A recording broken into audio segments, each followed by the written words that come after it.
was seeking that emotional intimacy. And because we weren't doing that actively in our marriage, I found ways to do that with friends. And I think that led to some major problems. That lack of true commitment, like it can crumble you. Coming into our marriage and coming from a divorced household, I remember definitely entering our marriage with a sense of fear and almost assumption that at some point we were going to get divorced. You're still going to go through terrible things and hard things, but when you have someone to put that on, it's just infinitely more peaceful. For me, when it comes to emotion, it's taken, really 40 years almost, right? Decades. Transformation takes time, and it's not going to necessarily happen overnight. Are you going to cry? Oh.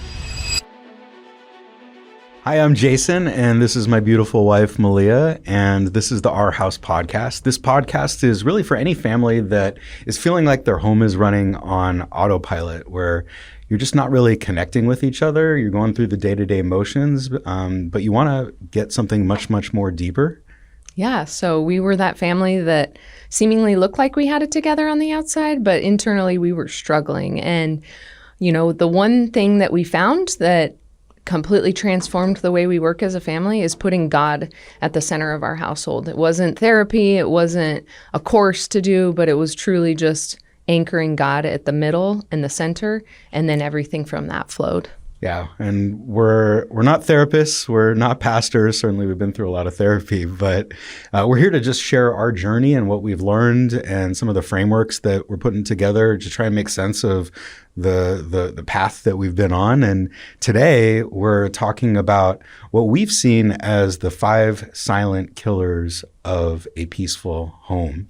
And so our plan in this conversation is to take you through those 5 silent killers, kind of at a 30,000 foot level, but one of them we do want to dive in deeper today. So we will take you through them and spend some time covering emotional intimacy or lack thereof at a deep level. What do you think about that, honey?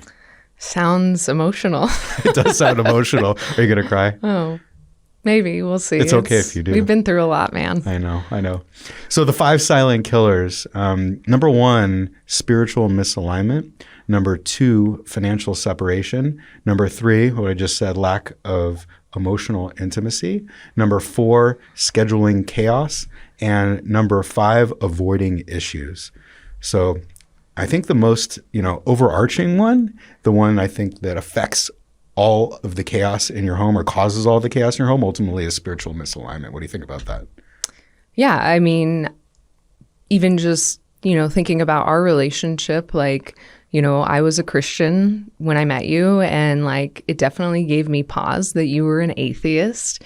And, 20-year-old me was like, yeah, I'm going to make this work. I'm going to, what do they call it? They call it, what's the That was name? A project? Yeah, not a project, but discipleship or gosh, I can't think of but when you date somebody with the hopes that you're going to discipleship dating? Yeah, when you're going to convert them to Christianity, but not that I was intentionally thinking that, but I think at the back of my head was I like this guy, I'm not going to, cross him out off the list yet, but we actually dated for a month or so, and a month into it I was like, yeah, I can't do this. I broke it off I was so confused. Yeah, because I thought things were going pretty well. yeah, but I instinctually deeply knew that us not having the same spiritual beliefs and potentially getting further and further into this relationship would only cause more problems. And for whatever reason, a month or so later, I decided to give it another try, and you willingly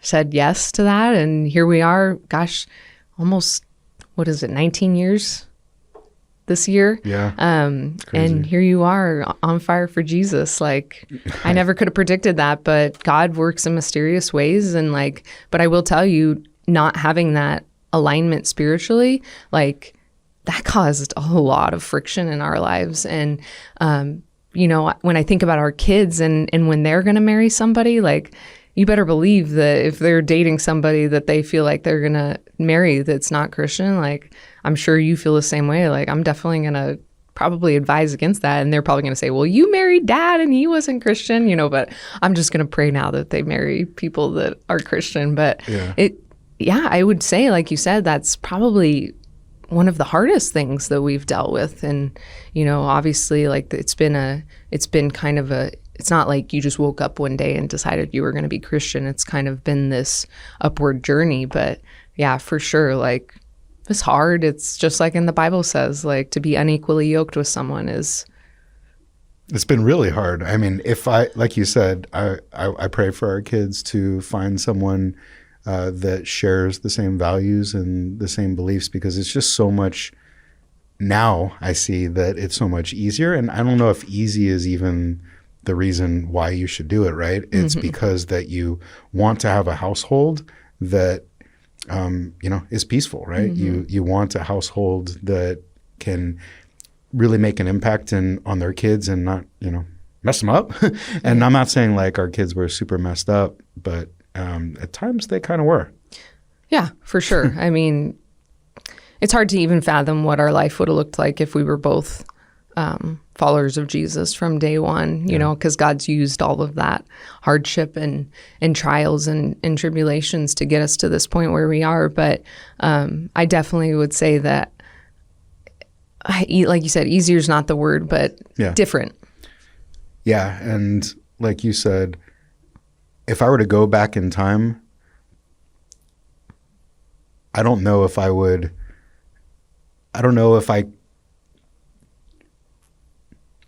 you do it differently. I mean, but that's God's so outside of time, right? Like, we can't even comprehend what that looks like. Like we put everything into a time frame, whereas God's outside of time. So it's hard to even believe or think about what it would have been like differently, because we're here and, Yeah, looking back at our marriage, I can see that God was actually present the whole time. Totally. I just didn't even know it. Yeah. And I see how every little detail had to happen in the way that it did in order for us to be sitting here today in that peace. And yeah, I look back and I'm just grateful for that. Totally. And also, I think you can look back and realize that testimony is so powerful for people that have, that identify as atheists, or, like, I can't reach people the way that you can reach people and what you've been through, and the same, like, you can't reach people that I can reach, but it's our testimony, and like, that's a powerful testimony, and like, people will find, I think, inspiration and hope in that. So when I think about spiritual misalignment, I mean, really, that was the crux of all of our challenges throughout our entire marriage. Would you say? Totally. Would you say that's the answer, right? Like, absolutely. If you can find spiritual alignment in your marriage, that flows through to everything else that you do. Absolutely, 100%. Like, if you don't put God first, you can make it look like you're making it work, but it's a big burden to carry on your shoulders. And like, when you can put that burden on God, like, yeah, you're still going to go through terrible things and hard things, but when you have someone to put that on, it's just infinitely more peaceful. And that's really the message of what we're trying to do throughout everything that our house is all about, right? Whether it's the podcast or our content online or whatever else we're going to put together, it's really to deliver that message. And our plan is to unpack lots of different topics, right? We're going to go over these 5 silent killers today at a high level. I mean, just on that spiritual misalignment topic in our testimonies, we plan on going really deep in the future. Totally. Yep, absolutely. Yeah. What's number 2? So the second topic is financial separation. Oh, man. Yeah, I mean, that's probably a 2-hour podcast when we get around to it. Yeah. Do you want to hint at anything about what? We can do some light touch. I mean, ultimately, I think financial separation comes down to a core human emotion of fear. Mm-hmm. And for me, coming into our marriage and coming from a divorced household, I remember definitely entering our marriage with a sense of fear and almost assumption that at some point we were going to get divorced. And what a weird way to like enter into a marriage. Literally, as you're committing till death do you part, right? Yeah, and for me, I was just like, well, no, like, I'm marrying you, like, I'm going to be with you, like, and so... Yeah, that started off our marriage. Like, ooh, like, I mean, I don't even know if you want to.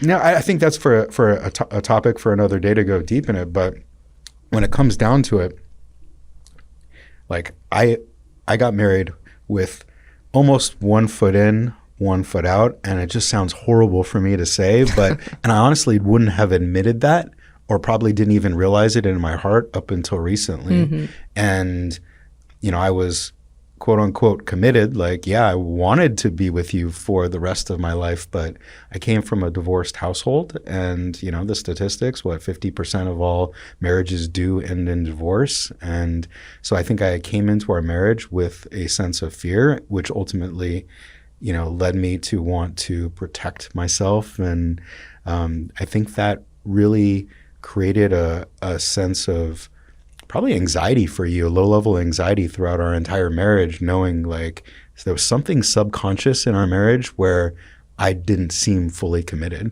Absolutely. I mean, I felt that. And again, like there's so many topics that we can go on deep, but I truly feel like that was part of the reason that I went back to get my master's degree, because in a sense, I was trying to prove myself.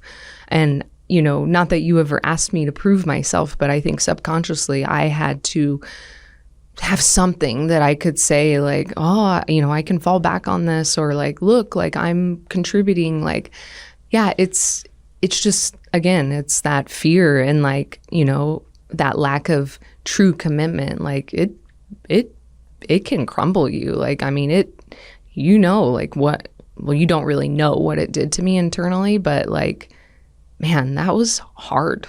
And I look forward to touching on that further in a future podcast, because I think there are many people that have similar situations that they don't really talk about it, but it's still just, you know, in the background kind of talking in their ears. So yeah, and financial separation can look a lot of different ways in a lot of different marriages, right? I don't think there's any necessarily right way to do a marriage when it comes to finances. Maybe there is, maybe there isn't. That we're not certainly financial experts, but we know what didn't work for us, and we know what is working for us today. And, you know, our plan is not to go deep into this topic today. However, I will say that financial separation is definitely something that was eating away on our marriage for a long, long period of time. And I'm sure that today we're on the same page with everything when it comes to our finances. And that's it's especially peaceful. when you go to McDonald's. I got to know about that. Oh my gosh, honey, you are D1 stalker when it comes to so you have I can't help that my credit card notifies me when you go to McDonald's. Is that like a setting that you like intentionally I don't know. set it just up? Pops up and I'm like, oh, so hitting that McDonald's, babe. Yeah, well, it's It's okay. more of just a joke. I'm not ashamed of eating McDonald's. All right. Well, you might. It's close by my office. I can get in and out in like 5 to 10 minutes. I could take back to my desk, and you know, you got to hit that Big Mac. I don't know. No, it's that $5 value meal. Okay, it's so much food for the value. McDonald's. Like, I appreciate that you're looking at the value part of it.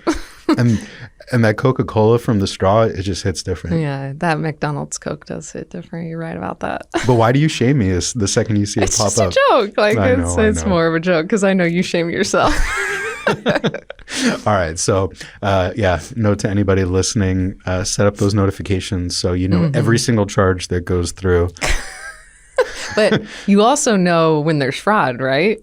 Yeah. I definitely know when there's fraud immediately. But the biggest challenge though is gift giving, right? So yeah. So I have to like figure out ways to be sneaky. But then I feel guilty about it because I feel like I'm being guilty about sneaky. that. But I do want to surprise you sometimes when I'm buying you a gift. Like if I'm buying you a Happy Meal, I don't want you to know about it. I know. Or I get that. I mean, you could ask your friends to buy me the Happy Meal. I'm just saying. Oh, that's being sneaky though, right? It's okay. No, it's fine. Anyway, so bottom line, financial separation, one of the silent killers of a peaceful home. So the next topic is one that is going to be emotional, probably, because it's emotional intimacy. For lack of emotional intimacy. Yeah, and this is another big one.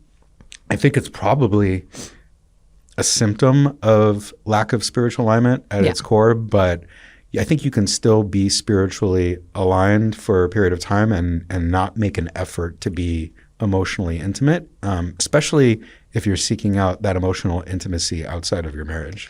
Yeah. And also, I think recognizing that just because, like we talked about, that you give your life to Jesus, it doesn't mean that everything is going to magically disappear. We still have our hurts and our traumas and our hangups. You know, unless we really do that deep work, whether that's with a therapist or a life coach, you know, preferably a Christian one, like you're still going to have that stuff in the background making you operate the way that you are. And, you know, for me, like I have a lot of empathy for the things that like have made you the way that you are today. And I know you also do for myself. And so I think just recognizing that, you know, we were both raised in a certain way, and like, not that our parents traumatized us or anything, but everybody carries traumas, right? Like even if you grow up in a picture perfect world, like you might have trauma because you grew up in a picture perfect world and your parents didn't let you fail, you know, or whatever. So yeah, I just think that being empathetic to the fact that that transformation takes time and it's not going to necessarily happen overnight, can help you in a relationship realize that you're on this journey together and you're both figuring things out about each other that maybe you didn't even know. I mean, I know you've discovered things about yourself that you literally had no idea about, that in your past have shaped the way that you are today. And so, you know, looking at it as a journey and not, you know, getting to that destination immediately, I think can help. But yeah, it's definitely been, it's been harder than I thought it would be. I'll be really honest. You've changed in so many ways, and I've changed in so many ways. And I think for me, like I'm a control freak in a sense that like I like to have timelines, and I like to say like, well, if it's not this way by this time, like I'm going to do this. And like God doesn't work that way. Mm-hmm. Like he is like, okay, you think that's what you can control? Like, let me show you. And so I think just being aware of that is the first step, that, you know, it takes time. And yeah, so well, I think for me, when it comes to emotion, it's taken, I mean, really 40 years almost, right? Decades. Like I think about my Myers-Briggs type, and I've come to learn that you cannot identify with, you know, any kind of psychological profile. But I'm an INTJ, and I always joke like, you know, I have no emotions. And I'm highly emotional. You're highly emotional. Yeah. And I think that really shaped the way we communicated as a couple for most of our marriage. And I built this intentional wall and didn't share my emotions with you because I never felt safe to. And so I sought out places to be emotionally connected, not like cheating or anything, or with women, but like, you know, even just hanging out with guys, like I was more comfortable sharing my emotions with my friends than I was with you, because I was afraid it would hurt, or I wouldn't be, you know, I might be judged by you for feeling a certain way. It's so interesting. Yeah. Like, why do you think that is? I mean, I know that's so deep, like such a deep question, but like, if you could just summarize that in a couple sentences, like, it's so fascinating, because I am such an emotional human being. Like, I can feel when you're struggling, even before you're you're struggling. Yeah. Well, I think these 5 silent killers are so intertwined, and you can see how one affects another, and maybe it's not cause and effect, but they are kind of all interrelated, right? So our spiritual misalignment was probably the core issue. You know, we did have a degree of financial separation, which caused, well, yeah. Okay. I mean, we were integrated in a lot of ways, but we were separated in some ways. But that, I think, created a lack of, you know, full commitment from me, and a sense of anxiety for you. And so at its core, when we would have, you know, challenges or feel stresses, we never really could share our stresses at a deep core level with each other because we never felt completely safe to go all the way there. I think that was probably true for both of us. Absolutely. And so it played out in certain ways that became really, really unhealthy, right? So, for instance, I would, have a stressful time at work, and my stressful times at work would almost come in rhythms too, right? So, totally.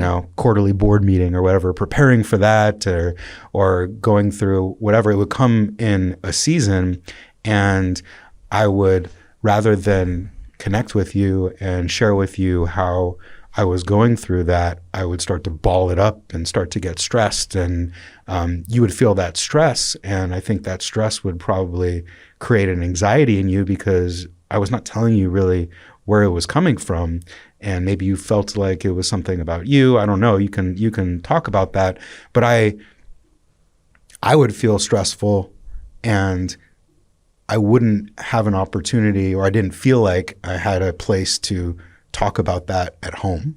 Yeah. And when I would get stressed, you probably feel more and more disconnection.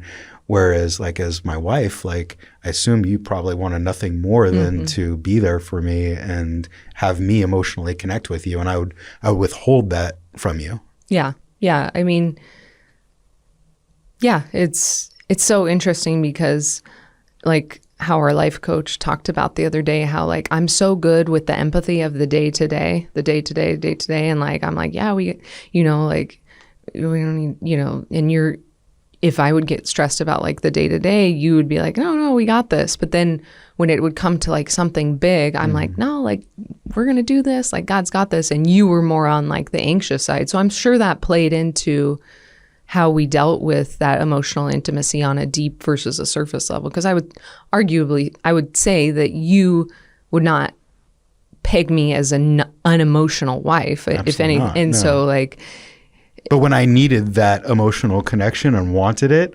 because I was so cut off and I had such a wall, when I would finally get to an emotional state, it was probably almost too much, right? Because I was, like, coming over the top. Like, I was like, who is this guy? Yeah, like, it wasn't just like a calm, like, emotional connection. It would boil over in anger or sadness or whatever, and you probably were like, who is this guy? Yeah, because you were an avoider, right? And you would just bottle everything down and just expect that it was going to go away eventually. But then even something so small would trigger you into, like, a blow up. And again, you were never, when we say blow up, it's not like you're throwing things or, like, yelling at each other. I mean, it would get heated at points, but you would go from this person that was very even keeled to this person that, wow, like, I didn't even know that existed inside of you. So. I mean, it's crazy to think. I remember pretty much for all of our marriage, when we would, prior to this process of sanctification, I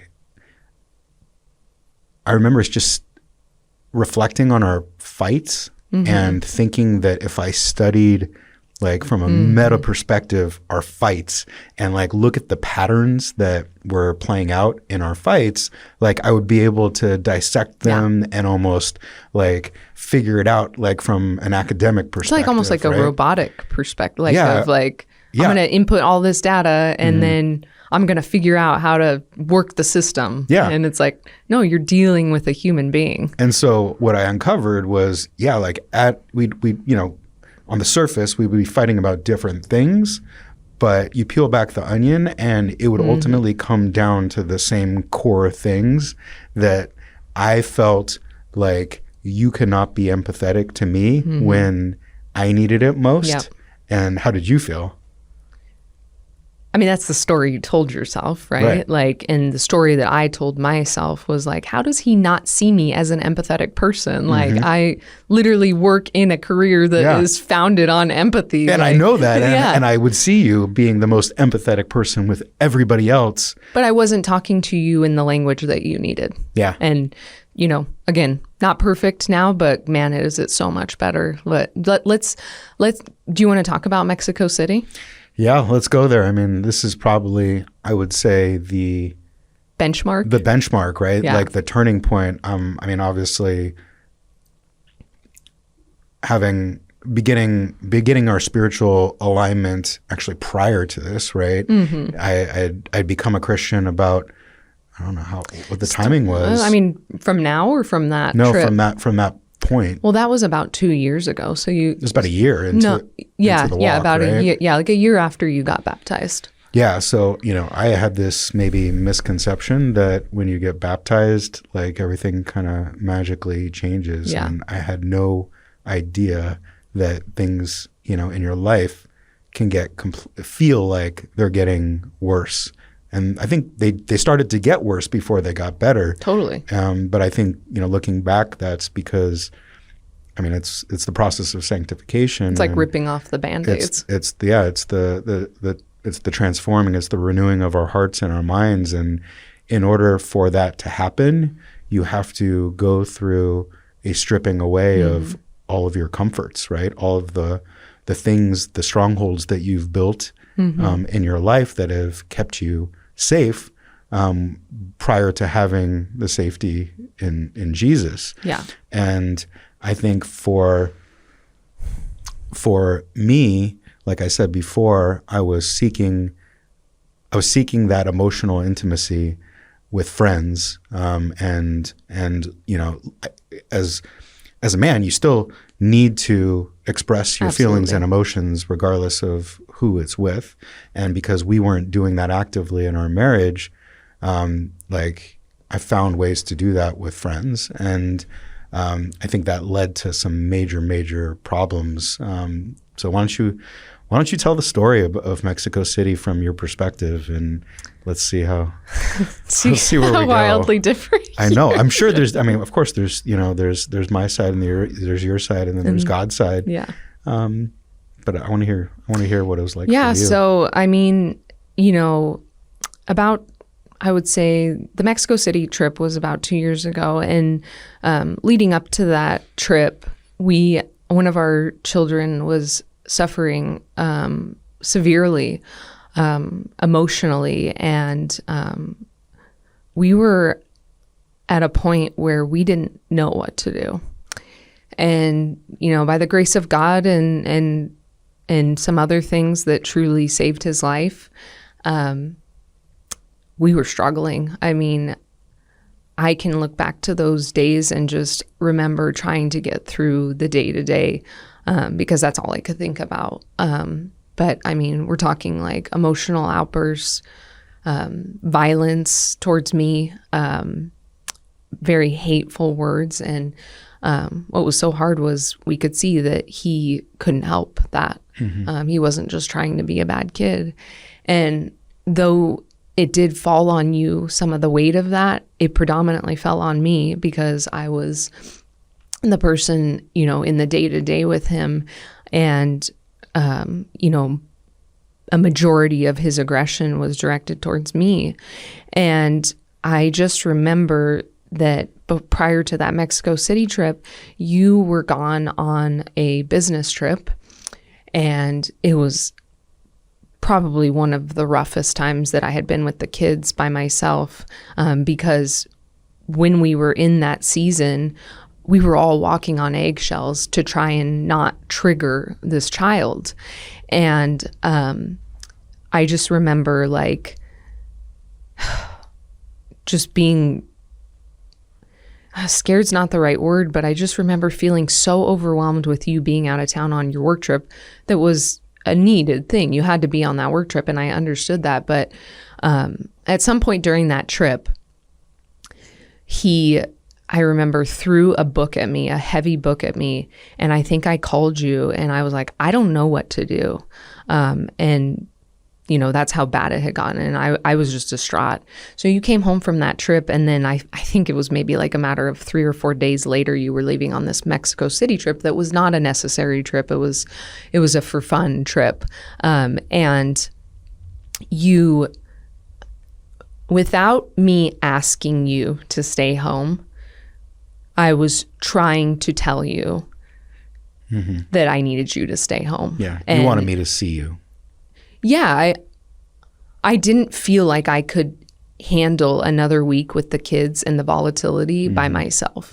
I was not in a good place, but I also didn't want to be that wife that was like, you can't go on the trip. Like I didn't want to do that. I've never been one to be like, you can't go on, like you can't be with your friends or anything like that. And so like I didn't want to be the person that was like, you can't go on that trip, and then you look back later and regret that. That I would regret that, that you would feel, you would broadcast to me in a way that like I would regret doing that. So it's crazy to think though, looking back now with God at the center of our home and us feeling like we can talk about anything with each other, like how far we've come, because looking back, it just now seems like it would have been so easy if I just said, I need you to stay. I need you. I love you. We need to do this together. Yeah. I know you want to go on this trip, but I need you. Yeah. But you didn't feel the emotional. We weren't there. We didn't have the safety between us to even communicate that basic need. Yeah. And and so you went on the trip, and I distinctly remember that you did not FaceTime or call me the first 2 days. We had only had conversation through text. And, a lot of text. Yeah. And in hindsight, I know that that's because you just didn't want to deal with, you wanted to avoid the emotion that I was having. And I think maybe 2 or 3 days into it, I texted you and I said, I just want to crawl into a hole and not leave and not come out. And you read that as me being suicidal. And I was not suicidal. That arguably was probably the darkest point in my life that I've been in. But I was not suicidal. And instead of looking at that statement and saying, wow, she is hurting, you went into fixing. And you reached out to our life coach and basically told her that I was suicidal. And so she called me. God bless her. She's the best. Literally a godsend. I pray that she'll be on our podcast at some point. I hope she will be too. And she called me and she quickly realized that I was not suicidal. I was crying for help. Yeah. And in my darkest moment, my husband could not recognize that and couldn't say, what I wanted you to say. By me saying that, what my hope was that I'm on the next plane.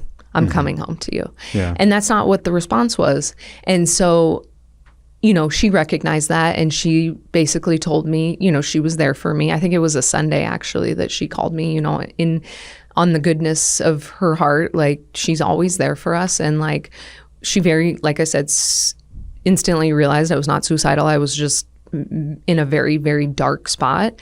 And even it was like, you could pass that off to her to deal with instead of being like, well, my wife really needs me. It's not like she's ever done this before. This is not like a, what's that wolf or what is it? Sheep.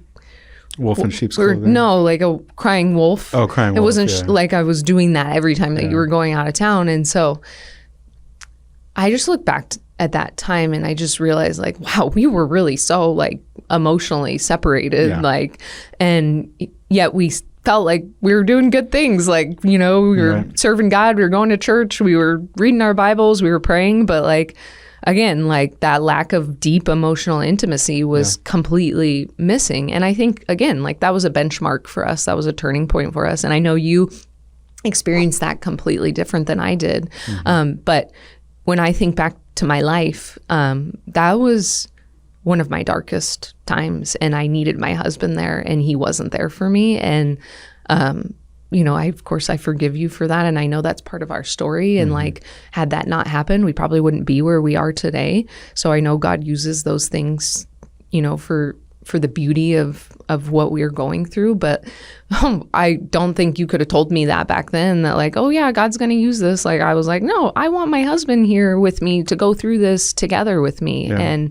And you were not there. And so again, like it is a very emotional story. And I know like that people go through that kind of stuff all the time where like it's that avoidance and like, but I also didn't feel comfortable enough to tell you like, honey, I am struggling and I'm struggling. I need you here. Like, I need you to come home. I didn't feel safe saying that.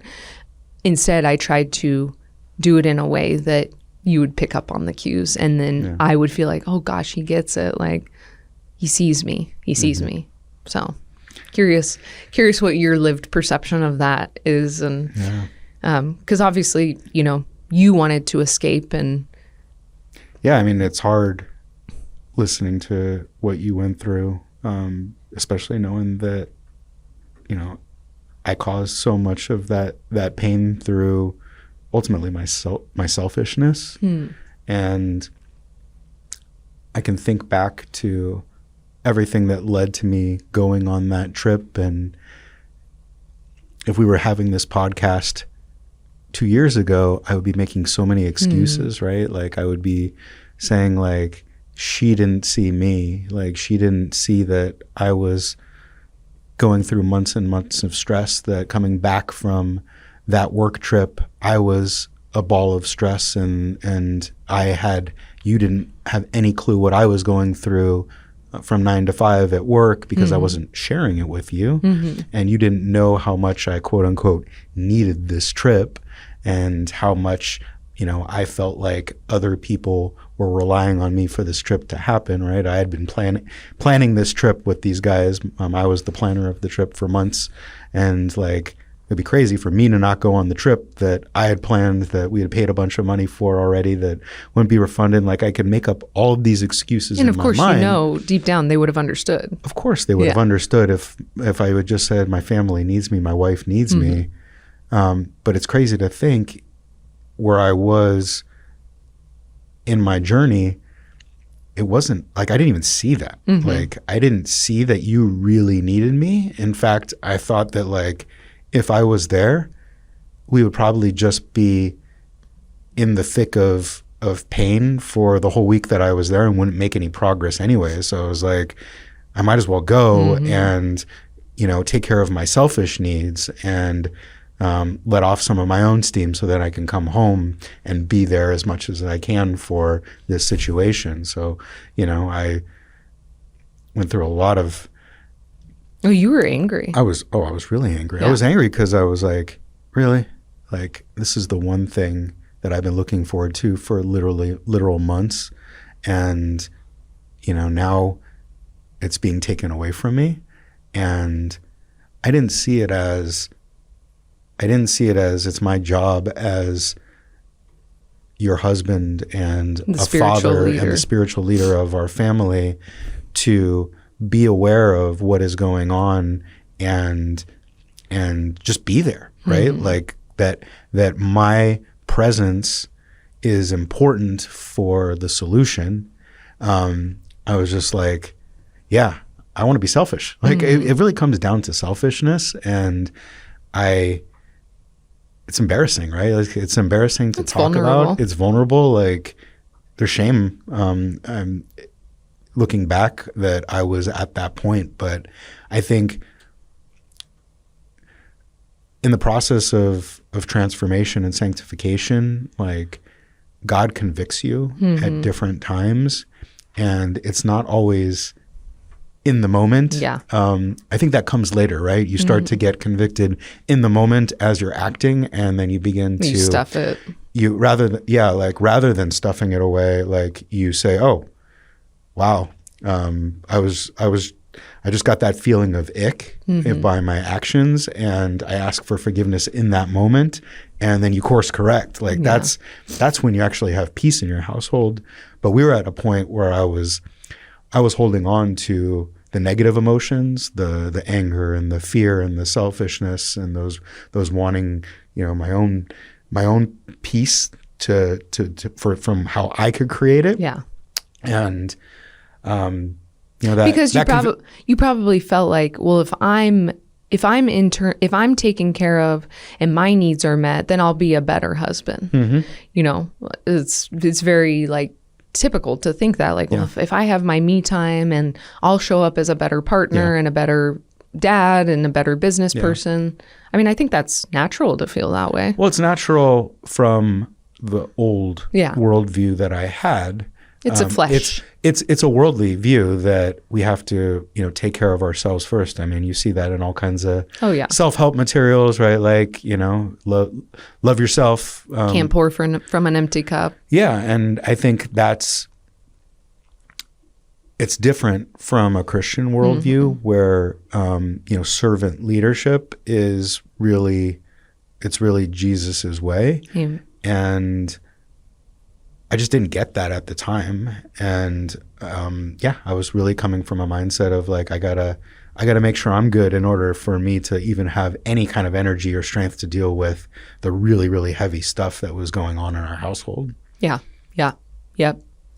And also, like, at the point we are in our relationship now, and again, not perfect, progressing, not perfect, but always trying to strive to be more and more like Jesus. We're now at a point, I feel like now, where like when we have conflict and hard things, our immediate response is prayer, typically, and going to God instead of going to each other to fill that need. And I mean, it's made our lives so much easier is not the word, but peaceful. And like the burden doesn't fall on our shoulders to fix it, quote unquote. Yeah. And as a one-year baby Christian, like I didn't really know how to pray at that point even. Even like, and so, to have that as a weapon against, it's literally the first weapon that we use against anything that's going on in our house that is not good. And that wasn't even in the arsenal at that point. I just look at you and I just love you so much. Like I just like I never could have believed that I would love you. Well, of course, like I just fall deeper in love with you like every day. Like and that's only through the power of Jesus. Like, because we're humans, we're sinful humans, and like I just love you so much, and I just see Jesus in you, like, and just the transformation. And yes, that was a story about you and how much you've transformed, but I've also come a long way, and like it was never that like I felt like you had all the problems. Like I knew I had problems too, and traumas and how I've dealt with things, and like, resorting back to programs of how I've dealt with conflict and things like that. But as a couple now, I just feel like we're unstoppable. Like I feel like with God at the center, like we're capable of overcoming anything. Like, I mean, that sounds so weird to say that, but using those things for his glory, like, is just, it's like the icing on the cake. I don't know, but I'm so deeply in love with you. And I see now, I'm so grateful that we have the marriage now that we wanted to have this whole time, and that that through that spiritual misalignment, we were actively denying ourselves, and that ultimately was going to lead to us being torn apart. And I'm just grateful that, we can even have a conversation like this right now. And, I was coming into this knowing like we were going to talk about this Mexico City trip, and like I knew that I would be embarrassed by it, and because it's opening you up. It opens me up. It's an emotional. The walls are down now, and on one hand, like that can feel scary, but on one hand, it's incredibly freeing. freeing. Yes, freeing. But I mean, I guess there's a piece with it that I didn't know was accessible when you build the emotional strongholds that so many men do build up in their lives. And gosh, there's probably a lot of podcasts that we could do in the future around, you know, we'll probably I think we could do a lot more on emotional intimacy in the future. But. And the avoidance and anxious attachment and secure attachment, because I think that opened up a lot of attachment theory. I think was just a model that really helped us understand each other better and continues to help us, I think, unpack the quote unquote traumas that we've had in our childhoods that have shaped who we are. Yeah. But also important, I think, to not live in that identity of like, I'm anxious attached and you're avoidant attachment style, because you can break through that. And like, you don't have to live in that identity of being that type of attachment, knowing that you have a heavenly Father that can break those strongholds. Like, I think that's important too, to recognize that these are the patterns that I typically come with, but I also recognize that Jesus has the potential to heal that completely in me. Amen. Yeah.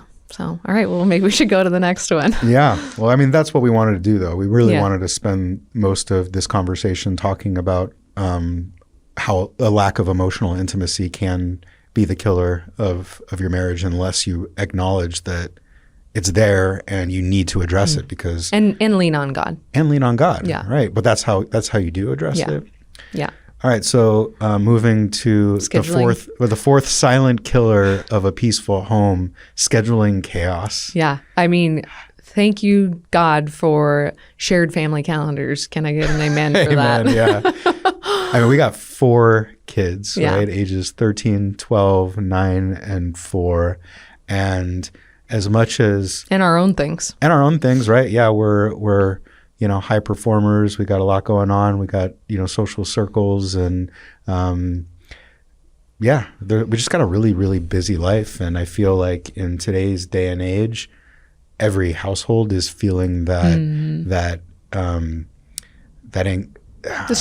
stress of just going from one thing to the next. And as much as we tell ourselves, don't overschedule. 4 kids. And we do, I think, do a pretty good job of that and prioritizing the family rituals that we want to share with our audience. We still can sometimes feel like, okay, we're maybe doing too much. Yeah, and for sure. But how do we? What does scheduling chaos ultimately do to create chaos in your house? I think it's just not being on the same page. I mean, like our kids operate so much better when they have an idea of what the week holds instead of like just, winging it. And so, obviously in our family meeting, that's one of the big components is going over the weekly schedule. I know for myself, I have to look at the schedule consistently because I need to know what to plan for. Like, do I need to go grocery shopping now?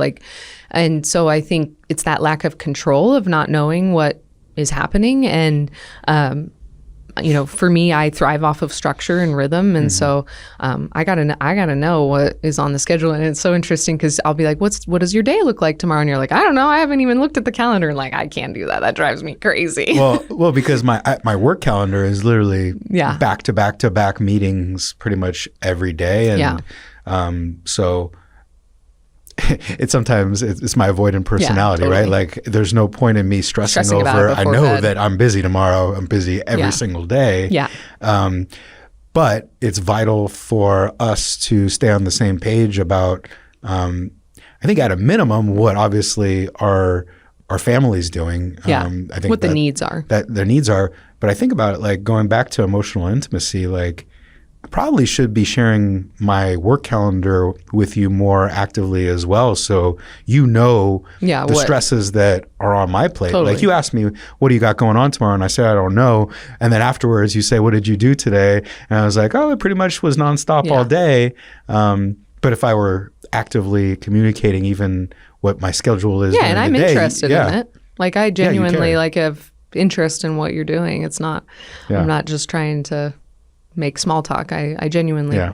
care about, what you've got going on. And also like just thinking about like the fact that like if you have something big going up, like it can be a way that I can pray for you. Yeah. And be, actively praying for you during the day.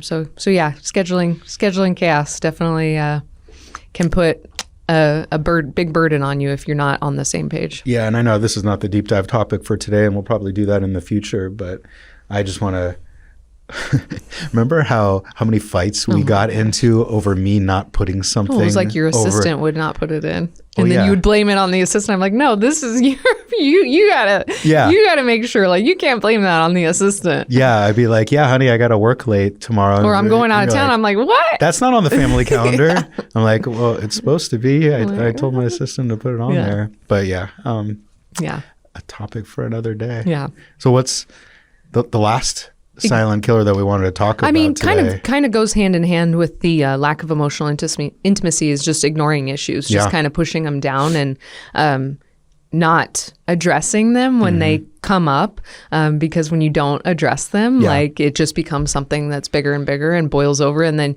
you're snapping at me because some random thing, and I'm like, whoa, that's like a little bit seemingly like that's a weird response for what just happened, and come to find out, that's what an avoider does. Yeah, come to find out, like you were mad about something that happened 2 weeks ago, and I'm like, I don't even remember what happened back then. So yeah, avoiding issues is and ultimately that's what we're trying to teach our kids too, is like if they have any kind of issues that we're here for them and we're a safe space for them, and we don't want them to bottle them up and push them down. Like it's important to have those conversations about feelings and why you're feeling that way and what happened, and let's go through it, let's pray. And so yeah, man, it's crazy how much my own personality dysfunctions, I think, played out through like all of the challenges in our marriage. And like I can see now, whereas I would have defended them in the past as like, no, this is just who I am. Like, you got to know me better and just accept. I'm an INTJ or whatever. I am an INTJ. I'm an avoidant personality, but that's just who I am. But it's, of course, I've always wanted to get better. I've always had a growth mindset. Yeah. But in the past, I also really kind of latched on to those, archetypes and said like, this is who I am, and that's just how you're going to have to deal with it. Yeah. And I think that played out in a ton of issue avoidance. And I was the same way. Like, no, this is me. Like, this is me. Like, figure it out. Yeah. Research it. Yeah. But I honestly felt like that was the answer, is the research, the knowledge, the understanding of you understanding of me, and let's just figure out how to, work through those limitations. But, now I honestly feel like there are no limitations, and that with God at the center of our home, we're going to continue to be transformed and convicted, and it feels a lot less. It doesn't feel stressful when issues come to the table now, because I don't feel like I'm necessarily the one that has to solve it. Yeah. Of course, I'm involved in the process, but I think with the Christian worldview, you hand your issues over to God. Yeah, like, it's not on your shoulders to carry. It's not on your shoulders to carry. And I think the world is different, right? Like it's inverted. Culture it's tells like us different. You can do better. You can do everything. Like you can solve all of these things. You can manifest. You can. Yeah. And but now and everything that we do in our home, we bring him into the picture first and foremost. And not perfect though. Not perfect at all. I mean, it doesn't play out perfectly, and we forget. But also, I can also see in every imperfection, there's always usually a misstep in the beginning where we didn't bring him into the picture, right? Absolutely. I think too about like how that saying of like, if you want your spouse to change, like, don't pray for them, pray for yourself and what you can change, like if something's upsetting you about your spouse, like instead of asking God to change them, you have to ask God to change you and how you view the situation. And I've definitely been trying, not that I'm praying a lot for you to change. I don't have those prayers really anymore. But even stuff about our kids that I'm struggling with, like, it's not about changing them. I don't want God to change them. He's made them, the way that they are. It's about changing me and my perspective and God working on me. And so I think that's transformational in a marriage too, is that we don't pray for our spouses to change, but we pray for us to change. And then through that, God will work, in his mysterious ways. Yeah, so good. So much to unpack there. So much. I mean, just walking through all of that. And what is the purpose of us walking through all of that? What have we found through that has been the answer to that? Well, I don't know if it was necessarily the answer, but a critical tool that I think gave us the format and like the opportunity each week to not only bring God into the center of our household, but to get schedule alignment, to talk about the issues that matter, and with our kids, with our kids and with each other, and ultimately get emotional connection and a pause. Yeah. So, one thing that we made an Instagram post the other day. We were just sitting on the football field, I think, and we just started talking about how we just had our family meeting after church on Sunday, and it was crazy the response I think that people had to that, and it made me think that there's something to that family meeting that we do every Sunday. The faith-filled family meeting. The faith-filled family meeting, because it wasn't always faith-filled. There's something about our family meeting that has become an important aspect of our week in bringing God to the center. So, yeah. I mean, it's an opportunity in the week to sit down as a family unit, put God first, but also to address things that haven't been working, but also to praise things that have been working, because we need to praise our kids and each other for what we've done well. And without that pause every week, you're kind of just running around with a chicken, like with your head cut off. So I think, that's ultimately why we're here is, we want to encourage people to do that and to make that a priority. So, yeah. So after that post, and we realized, wow, people actually want to learn more about our faith-filled family meeting. We came together and we put together a resource guide on how to conduct a faith-filled family meeting, and so we're offering that now as a gift to whoever wants it and whoever is listening.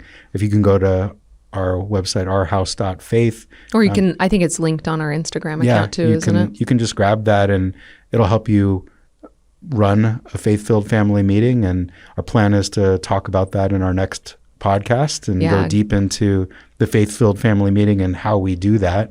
Yeah. And it doesn't have to be this long, drawn out, hour-long meeting. I would encourage to start, even if you can just sit down for 15 minutes. Yeah. But yeah, definitely check out that ourhouse.faith and download that if you feel like that is something that your family wants to potentially try out. So and that's what we're trying to do with this podcast, right? We're not here for us. This is definitely not a vanity project. Yeah. We're here to talk about what we're actively doing in our home, what's worked and what's not worked, and what God is doing, and offer encouragement and put together resources that are our Helpful. hope and prayer Tangible. that is helpful to Yeah. people. So it's not just listening, that, people can walk away with something that they can actually implement in their home and help bring God to the center of their home. Amen. So, yeah. Well, as for me and my house, we will serve the Lord, and we pray that you guys will too. Amen. Amen. Tune in for the next episode where we dive into our faith-filled family meeting and talk to you about how we do it and what's worked and what doesn't work. And how that looks on a weekly basis, and how that can really help get your family on the same page.